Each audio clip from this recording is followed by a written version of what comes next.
దానికి ముందు సమాధానం చెప్పుకోమనండి అతన్ని. తర్వాత వచ్చి నన్ను ప్రశ్నించమనండి అని నేను చెప్పాను.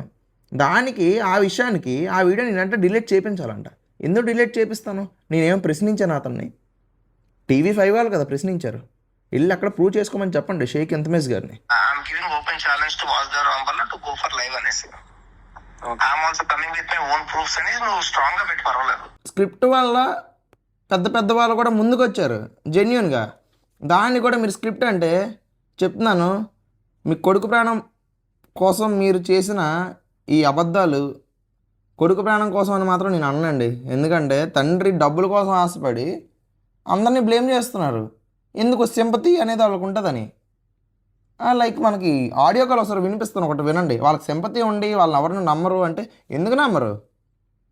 ఇన్ని రోజులుగా సర్వీస్ చేస్తున్నా నన్ను నమ్ముతారా? తప్పు చేస్తే ప్రూవ్ చేయాలి. ఆడియో కాల్స్, వీడియో కాల్స్, ఏవో చిన్న చిన్న వీడియోస్ అవి కాదు, ప్రూవ్ చేయాలి. ప్రూవ్ చేయలేనప్పుడు మాట్లాడకూడదు. ఈ సోషల్ మీడియాలో మాట్లాడడం అనేది కరెక్ట్ కాదు. నువ్వు ప్రూవ్ చేసిన తర్వాత సోషల్ మీడియాలో మాట్లాడాలి. ఏవేవో ఆడియోస్, ఒక్క ఆడియో కాల్ వచ్చేసరికి ఎక్కడెక్కడి నుంచో ఏవేవో ఆడియో కాల్స్, ఏది నిజం ఏది అబద్ధం జనాలు అర్థం చేసుకోలేక చేసేస్తున్నారు. దయచేసి నెగిటివిటీ స్ప్రెడ్ చేయకండి.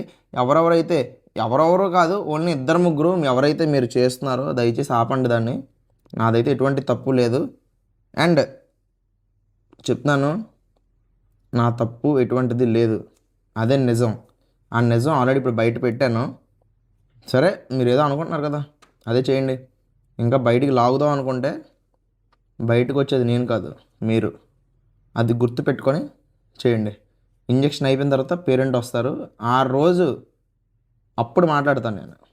బేబీ కృష్ణ విషయంలో ఒకే ఒక తప్పు మేము చేసింది ఏంటంటే ఆ ర్యాపిడో స్క్రిప్ట్. అది తప్పు అని ఎవరు అనకండి. పేరెంట్ మీకు కూడా అనే హక్కు లేదు. ఎందుకంటే ఈరోజు ఆ స్క్రిప్ట్ వల్లే, ఆ తప్పు వల్లే మీరు మీ బాబుని ఇంజెక్షన్ చేయించుకోవడానికి బెంగళూరు వెళ్ళారు. కానీ మనీని అందరూ తప్పుగా అర్థం చేసుకుంటున్నారు. ఆ మనీ అనే అబ్బాయి జెన్యున్గా వచ్చాడు, ₹1 కూడా తీసుకోలేదు. ఈరోజు ఆ అబ్బాయి ఎన్ని అవమానాలు పడుతున్నాడు. ఆ అబ్బాయి ఏదైనా చేసుకోకూడదు ఏదైనా చేసుకుంటే ఎవరు రెస్పాన్సిబిలిటీ? లైవ్ల్లోకి పిలుస్తున్నారు, ఏవేవో చెప్పిస్తున్నారు. ఆ అబ్బాయి అయితే నాతో ఒక మాట అన్నాడు, అన్నయ్య నువ్వు జాగ్రత్తగా ఉండు, ఇక్కడ ఏం జరుగుతుందో నీకు తెలీదు. నేను పెట్టే ప్రతి వీడియో, నేను చెప్పే ప్రతి మాట నేనే చేస్తున్నాను అనుకుంటే నేనేం చేయలేను అని చెప్పి అన్నాడు. కావాలంటే ఆడియో, అబ్బాయితో మాట్లాడిన ఆడియో వినిపిస్తాను చూడండి. ఈ గాంధీ బాబు లేకపోతే ఎన్ని ఎలిగేషన్స్ వచ్చాయి అన్నిటిలో నేను 1% కూడా తప్పు చెయ్యలేదు అని ఇప్పుడు చెప్తున్నాను రా నేను. నువ్వు అది ఎంత పర్సంటేజ్ నమ్ముతున్నావు? నమ్ముతానని నీ వైపు నమ్మకం ఉంది కాబట్టే కదా ఫస్ట్ నీది నువ్వు అడిగినంటే నేను దేనికి నో చెప్పలేకపోయాను. అవును, ఇప్పుడు అది కాదు, ఎంత జరిగింది కదా, ఆడియో కాల్స్ బయటకు వచ్చాయి, లేకపోతే ఏవేవో జరిగినాయి కదా. ఇప్పుడు కూడా మనీ నేను ఒక్క తప్పు కూడా చెయ్యలేదురా నేను చెప్తున్నాను. నువ్వు నమ్ముతున్నావా లేదా?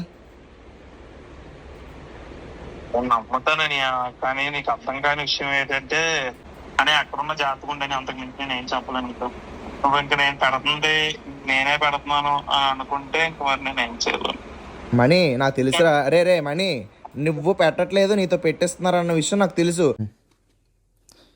ఈరోజు పేరెంట్ స్వార్థం కోసం, డబ్బుల కోసం కక్కుర్తి పడి కొన్ని అబద్ధాలు చెప్పారు. ఆ అబద్ధాలను పట్టుకొని పబ్లిసిటీ కోసం, వ్యూస్ కోసం నా జీవితాన్నో లేదంటే ఆ మనీ జీవితాన్నో నాశనం చేయడానికి ప్రయత్నాలు చేయకండి. ఈరోజు నా జీవితం నాశనం చేస్తే నా ఒక్కడి జీవితం నాశనం అవుద్దని మీరు అనుకుంటున్నారు. ఏ తప్పు చేయకుండా నా జీవితం ఎలా నాశనం చేయగలరు మీరు? మహా అయితే మీరు ఏం చేయగలరు? నా సోషల్ మీడియా కెరీర్ని నాశనం చేయగలరు, లేదా నా సోషల్ మీడియాలో నేను చేసే సర్వీస్ని ఆపగలరు. దానివల్ల నష్టం ఎవరికి? రేపొద్దున నా ద్వారా హెల్ప్ పొందాల్సిన వాళ్ళకి, రేపొద్దున వాళ్ళ కుటుంబ సభ్యుల ఏడుపు తగిలేది మీకే, నాకు కాదు. ఈరోజు మనీ అన్న అబ్బాయి లైఫ్ని ఈరోజు మీరు అలా ఆపేస్తే ఆ అబ్బాయి రేపు పొద్దున్న బయట ఎలా తిరగలడు? నిజంగా చెప్తున్నాను, ఆ అబ్బాయిది నర్సీపట్నం ఎక్కడో. నర్సీపట్నంలో ఉన్న వాళ్ళకి కానీ, లేదంటే మనీ వాళ్ళ అమ్మగారికి, మీకు అందరికీ చెప్తున్నాను, ఐఎమ్ వెరీ వెరీ సారీ అమ్మ. మీ అబ్బాయిని ఆ స్క్రిప్ట్లోకి తీసుకురాకుండా ఉండాల్సింది. లైక్ ఏంటంటే ఒక బిడ్డ ప్రాణం బతుకుతుంది కదా అని చెప్పి ఒక్క అబద్ధం చేయాల్సి వచ్చింది. అది చేసాము, కానీ దాన్ని పేరెంట్ తర్వాత మిగిలిన డబ్బుల కోసం కక్కుర్తిపడి మిగతావన్నీ కూడా అబద్ధాలే అని చెప్పి బయటికి చెప్పడం, ఈరోజు ఇదంతా న్యూసెన్స్ క్రియేట్ అయింది. మీరందరూ ఆలోచిస్తే పేరెంట్ది తప్పు. పేరెంట్ తప్పు చేయడం వల్ల, అబద్ధాలు ఆడడం వల్ల, నేను మాట్లాడిన కాల్ రికార్డింగ్ని డిఫరెంట్గా జనాలకు పోర్ట్రే చేయడం వల్లే జరిగింది. హార్ట్ సర్జరీ కోసం ఎందుకని ఇప్పటివరకు ఎక్కడ మాట్లాడలేదు? అంటే ఆ పాపది ప్రాణం కాదా? ఆ పాపను బ్రతికించాలనుకున్న నా మనసుది నాది ప్రాణం కాదా? చెప్పు. నా కుటుంబాలది ప్రాణాలు కాదా? నన్ను నమ్ముకున్న కుటుంబాలు ప్రాణాలు కాదా? అది సొంత స్వార్థం కోసం చేస్తున్నారు. వీళ్ళే కాదు, మొత్తం ఇప్పటివరకు నా మీద వచ్చిన ఎలిగేషన్స్ అన్నీ పేరెంట్స్దే తప్పులు. నేను ప్రూవ్ చేస్తున్నాను కదా. ఇన్ని సంవత్సరాలైనా ఎందుకని ఒక్కరు కూడా ఒక కేసు పెట్టలేదు? ఎందుకంటే తప్పు చేసింది వాళ్ళని వాళ్ళకి తెలుసు. ఈరోజు లైకుల కోసం, వ్యూస్ కోసం మీరు వాళ్ళకి ఫోన్ చేసి వాళ్ళని ఇలా చెప్పు అలా చెప్పు అని చెప్పడం ఎంతవరకు కరెక్ట్? అది ఎంత సోషల్ మీడియాలో ఇలా న్యూసెన్స్ ఎవరు క్రియేట్ చేయకండి. ఇంకా ఫైనల్, నేనైతే ఏ తప్పు చేయలేదని నేను ప్రూవ్ చేసేసుకున్నాను, ప్రూఫ్తో సహా. మీరు నమ్మినా నమ్మకపోయినా అదే నిజం. మొత్తం చేసిన తప్పు అంతా పేరెంట్. ఒక్క కేసులో కాదు, నా మీద వచ్చిన ఎలిగేషన్స్ అన్నింటిలో పేరెంటే తప్పు చేశారు. నాకేం అవసరం? నేను సొంతంగా నా పేజ్లో ప్రమోషన్ చేసుకున్నా నేను డబ్బులు సంపాదించుకోగలను. ఆ చిన్న అమౌంట్ కోసమే నా మీద ఈరోజు ఎన్ని నిందలు వేశారు. ఎవరైతే పేరెంట్స్ ఉన్నారో వాళ్ళ పిల్లల మీద ఒట్టేసి నవీన్ అనే ఫ్రాడ్ చేశాడు, నవీన్ అనే మా డబ్బులు తిన్నాడు అని ఒక్క మాట చెప్పండి. మీరు ఆ ఒక్క మాట చెప్తే ఈరోజు నేను కేసు ఎందుకు పెట్టట్లేదు మీ మీద? ఎందుకు పెట్టట్లేదు కేసు మీ మీద? మీ పిల్లల ప్రాణాలు కాపాడదామని నేను వచ్చి మీ మీద కేసు పెడితే మీ జీవితాలు ఏమైపోతాయో నేను ఆలోచించాను. సరే, నేను ఏదైతే చెప్పానో మీ పిల్లల మీద మీరు ఒట్టేసి నవీన్ అన్ని ఫ్రాడ్ చేశాడు, నవీన్ అన్ని డబ్బులు తినేశాడు అని ఒక వీడియో పెట్టండి. ఆ వీడియో పెడితే నేను తప్పకుండా ఇమీడియట్గా మీ మీద కేసు పెడతాను. ఆ రోజు నేను ఎందుకు కేసు పెడతానంటే, మీరు అబద్ధం అని తెలిసి కూడా మీ పిల్లల ప్రాణాలు పోయినా పర్లేదని వాళ్ళ మీద ఒట్టేసిన మీరు బయట ఉండడం నాకు ఇష్టం లేదు. కాబట్టి ఇదే ఫైనల్, ఇంక ఇంతకంటే ఏం లేదు. నాకైతే ఎటువంటి ప్రాబ్లం లేదు. నేను ఎవరి మీద ఏ కేసు పెట్టను. మీరు అందరూ కామ్గా ఉండండి. ఇంజక్షన్ అయిన తర్వాత పేరెంట్స్ వస్తారు, ఆ రోజు కూర్చొని మాట్లాడతాము. ఆ రోజు కూర్చొని మాట్లాడిన తర్వాత ఎవరి తప్పు అనేది ఆల్రెడీ తెలిసిపోయింది. బట్ చెప్తున్నాను, పేరెంట్స్ ఇంజక్షన్ అయ్యే వరకు ఎవరు పేరెంట్స్ని కూడా ఇబ్బంది పెట్టకండి. ఆ ఇంజక్షన్ అయిపోయిన తర్వాత మిగిలిన డబ్బులు రిషికుమార్కి ఇచ్చే ప్రయత్నం వాసుదేవ్ అమలా గారు, వాసుదేవ్ అమలా అన్న ఏంటంటే అతను చూసుకుంటారు. ఎందుకంటే అన్న మంచి పర్సన్ కాబట్టి ఎవ్రీథింగ్ ఇది చేస్తారు. ఈరోజు ఈ వీడియోలో నన్ను నమ్మండి అని నేను నా సొంతగా లేదా కొత్త ఆడియోలు పెడితే మీరు నమ్మకపోదును. ఎవరైతే మొత్తం మెయిన్ పర్సన్లో డీల్ చేస్తున్నారో ఆ పర్సన్ అన్నీ ఒప్పేసుకున్నారు. ఆ పర్సన్ ద్వారా అన్ని నిజాలు బయటకు వచ్చేసాయి. ఇంకేంటి, ఇదే ఫైనల్ వీడియో. ఇంకెవరు ఈ ఎస్ఎంఏ కోసం, ఈ క్రౌడ్ ఫండ్ కోసం, కృష్ణ కోసం ఎక్కువ రైస్ చేయకండి. ఎందుకంటే చాలామంది పిల్లలు పాపం సమస్యలతో బాధపడుతున్నారు. వాళ్ళకి క్రౌడ్ ఫండ్ విషయంలో ఇబ్బంది అవ్వకూడదు మనందరి వల్ల. సో సోషల్ మీడియాలో న్యూసెన్స్ ఎవరు చేయకండి. సరే, 50 లక్షల కోసమే నేను ఆశపడ్డాను అని కూడా మీరు కొంతమంది అనుకోవచ్చు, నెగిటివ్ పీపుల్. పాజిటివ్ వాళ్ళకి ఈ వీడియో మొత్తం చూస్తే క్లారిటీ వచ్చేస్తుంది. నెగిటివ్ పీపుల్కి ఒకటే చెప్తున్నానండి, 50 లక్షల కోసం నేను ఆశపడ్డానంటే ఎలా నమ్మారు?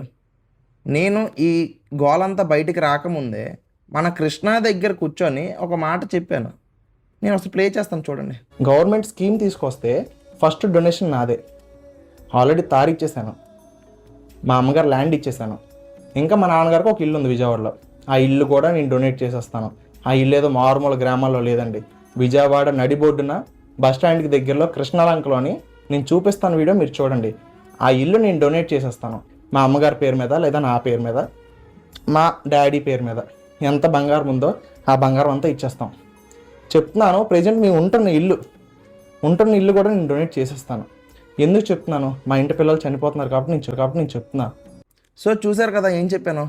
నాకేం అవసరం అండి, నా ప్రాపర్టీ మొత్తం కూడా అమ్మేసి ఎస్ఎంఏ స్కీమ్ వస్తే ఫస్ట్ డొనేషన్ నాదే అని నేను చెప్పాను. ఎప్పుడు ఈ గొడవ అంతా జరగకముందే. అలా చూసుకున్నా నేను డబ్బుల కోసం ఆశపడే మనిషిలా కనిపించానా?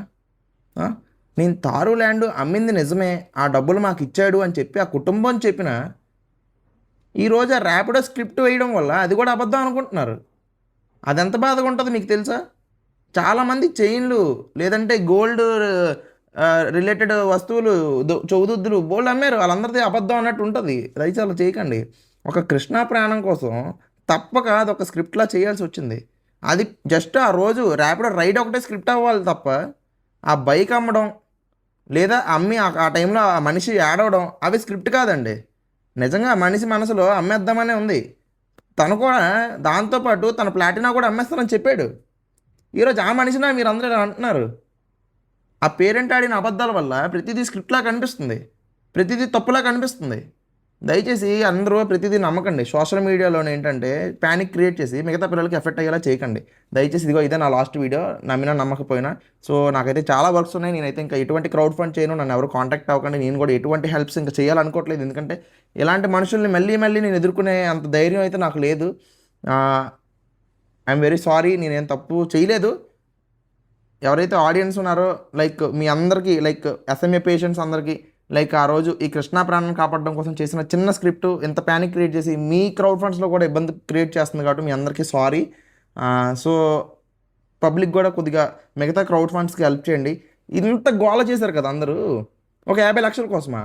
ఎన్ని కోట్లు విలువ చేసి ఇంజెక్షన్స్ ఎన్ని చేపించాం ఇన్ఫ్లుయెన్సర్స్ అందరం కలిసి. అదే ఒక ఎస్ఎంఏ స్కీమ్ కోసం ఎందుకు మీరు ఎంతలాగా బయటకు తీసుకురాలేకపోయారు ప్రజలు? ఎందుకంటే నెగిటివ్ అనేది చాలా స్పీడ్గా ఉంటుంది, పాజిటివ్ అనేది చాలా లోగా ఉంటుంది. అదే జరిగింది ఇక్కడ కూడా. అతను అది క్యాష్ చేసుకొని ఒక నెగిటివ్ పాయింట్స్ కొన్ని చెప్పాడు, దాన్ని పబ్లిసిటీ చేశారనమాట. సేమ్ ఇదే కాన్సన్ట్రేషన్ ఎస్ఎంఏ స్కీమ్ మీద పెట్టండి. ఎవరైతే నన్ను నెగిటివ్ చేశారో ఈరోజు నేను ప్రూవ్ చేసుకున్నాను, నేను వేరే క్రౌడ్ ఫండ్ చేయనని కూడా చెప్పేస్తున్నాను. ఇప్పుడు వేరే పేషెంట్స్కి మీరు క్రౌడ్ ఫండ్ చేసి ఒకళ్ళ ప్రాణాలు కాపాడండి, మీరు కాపాడలేరు. అది మైండ్లో పెట్టుకొని మాట్లాడండి. ఎవరైతే ఫండ్ రైజ్ మాకు కావాలి, నన్ను కాంటాక్ట్ అవ్వాలని అనుకుంటే వాయిస్ ఆఫ్ విజయనగరం కాంటాక్ట్ అవ్వండి. ఎందుకంటే ఇప్పుడు అతను నన్ను బ్యాడ్ చేశారు కాబట్టి తప్పు లేకపోయినా ఇప్పుడు మిగతా ప్రాణాలని క్రౌడ్ ఫండ్ చేసి అతను కాపాడుతాడు. అంతకన్నా నేను ఏం చెప్పలేను. Thank you so much. Bye.